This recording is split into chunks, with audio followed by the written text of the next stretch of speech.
to see the video of the other person you are talking to, and that person will be able to see your photograph, your video too. So in a sense, the higher the frequencies, the more is the data that can be packed into it, and that's why the G stands for generation. So he decided to sell this license for 1/10 the price. And he also did all kinds of skullduggery to see that they are included in the list. For example, in the beginning he said, everybody can apply for license and we will decide what the market will bear.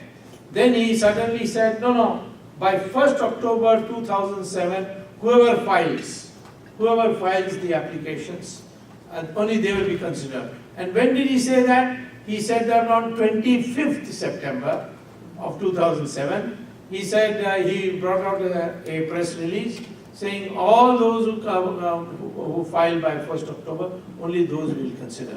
He had made sure by then that Swan Telecom, which was later called Telecom, it was not a telecom company, Swan Company and Unitech, they both had applied by 25th September.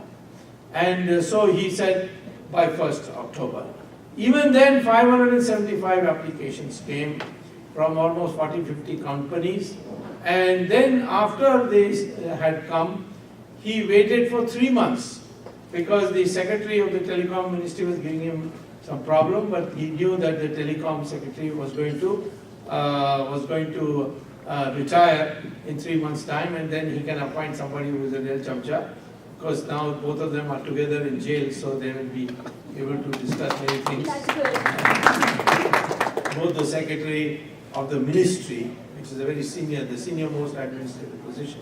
So on 10th January, it's 3 months after this whole thing is, a little more than 3 months, he suddenly issues a press release only through his ministry's website, not in the newspapers.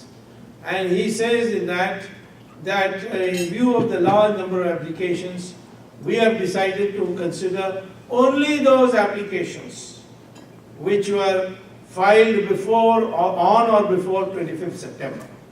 Now, the cutoff date had been over. October it was over. So but he said, no, I am now only going to consider those which had filed the licenses by 25th September, knowing fully well that these two will be in the list. There were others also who filed. There were about 9 companies which managed to file before 25th September, and those were the things that were then finally selected. Of these, these 2 were there. He also put an additional condition that the press release which he issued was at 2:45 p.m. on 10th January. He said between 3:30 and 4:30 today, whoever had applied before 25th September, on or before 25th September, must bring a demand draft for 1650 crore rupees to be able to get the license.